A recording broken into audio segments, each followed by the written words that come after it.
என்னடா வெட்டி முறிச்சிட்டு வேலை பார்த்துட்டு வந்தவனோட சீன் போடுற? தூங்கி எந்திரிச்சு பல்லு கூட விளக்காம நேரா அடுப்படி வந்து நிக்கிற அறிவு கட்டவனே. அதுவா முக்கியம்?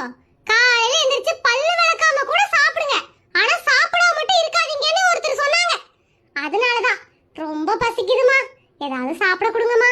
கர்மத்தை இந்த யூடியூப்பை திறந்து எல்லாரும் ஆளாக்கு ஒண்ணு சொல்றாங்க.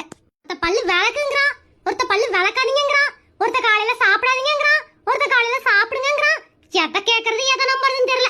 அம்மா என்ன வச்சிருக்கீங்க? சாப்பிட சீக்கிரம் கொடுங்க. அட இருடா, தோசைக்கெல்லாம் அடுப்புல ஓடுகிற 2 தோசை ஊத்தி தர, சாப்பிட்டு போ. தோசையா? என்னடா தோசை தான் சுடுறேன், அதுக்கு எதுக்கு இப்படி வாய் திறக்கற? அதானே அப்பாட்ட காலையில சாப்பிட்டீங்களான்னு கேட்டேன். எனக்கு பசிக்கலன்னு சொன்னாங்க. அண்ணன் கிட்ட சாப்பிட்டியான்னு கேட்டேன். நான் ஜூஸ் குடிச்சேன்னு சொன்னான். நான் தான் மாட்டனனா? என்னடா சொல்ற?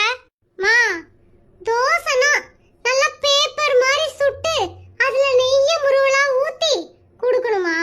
நீங்க தோசை சுட்டீங்கன்னா நல்ல 2 கிலோக்கு கணக்குது. அது எப்படிமா திங்க முடியும்? நம்ம வீட்டு தோசையை வச்சுதாமா பக்கத்து காம்பவுண்ட்ல பறக்கும் தட்டு விட்டுட்டு இருக்கானுங்க. அந்த தோசையை நான் திங்க முடியுமாமா? என்ன விட்டுருங்கம்மா ப்ளீஸ். ஓ, நான் சுடுற தோசையவே நீ எனக்கு குறை சொல்றியா? நாளை பின்ன பெரிய பையனாய் சோத்துக்கெல்லாம் நான் ரோட்ல நிக்கும் போது தெரியும்டா இந்த தோசையோட அருமை.